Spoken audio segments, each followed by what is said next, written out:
Welcome into BamaCentral Postcard Day number 3 here in New Orleans, Louisiana. I'm here with Katie Windham and Joey Blackwell and Austin Hannon.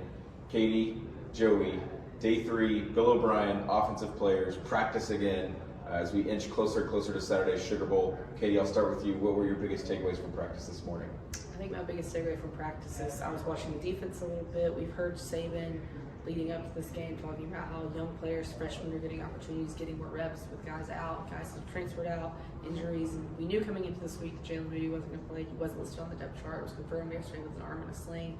Today at practice, we noticed Deontay Lawson was not practicing inside linebacker.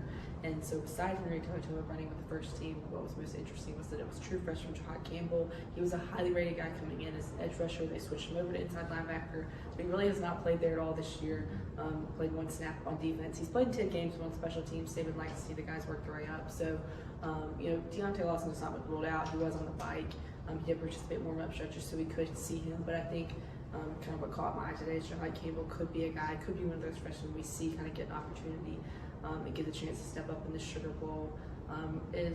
Today talking to the offensive players, they're obviously focused on this game, and a lot of these guys are going to be moving on to the NFL, but it's kind of the chance to close one chapter and look ahead to what the future of this Alabama team is going to bring. And I think we're going to see a lot of freshmen get the opportunity to play on Saturday and maybe an inside linebacker. And, I going off what Katie said, talked to Bryce Oak for a little bit, and he talked about freshman wide receivers and how they've developed over this season, the course of this season, and how not even, regardless of whether he comes back or not, we know he's probably not, but regardless of that, he has full confidence in them going into next year.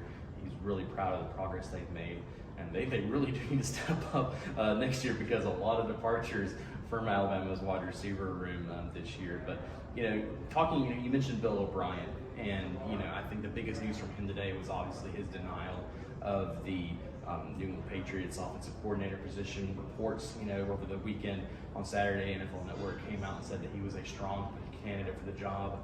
NBC Sports Boston also backing that up this week. But according to him, he's had no contact with the New England Patriots since he visited the team back in April.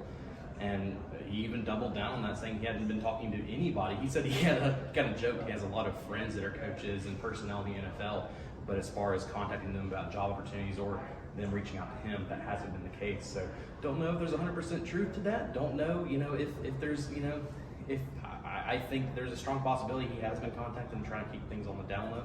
But at the same time, maybe he hasn't been reached out and those reports are false, in which case, will Bill O'Brien be back next season as Alabama's offensive coordinator? His contract is set to expire at the end of this season, so only time will tell how that develops. But those were just the key takeaways, at least from my opinion, today in New Orleans. Yeah, we don't know about the stats of Bill O'Brien's future. We do know that the three of us will remain here in New Orleans throughout the remainder of the week.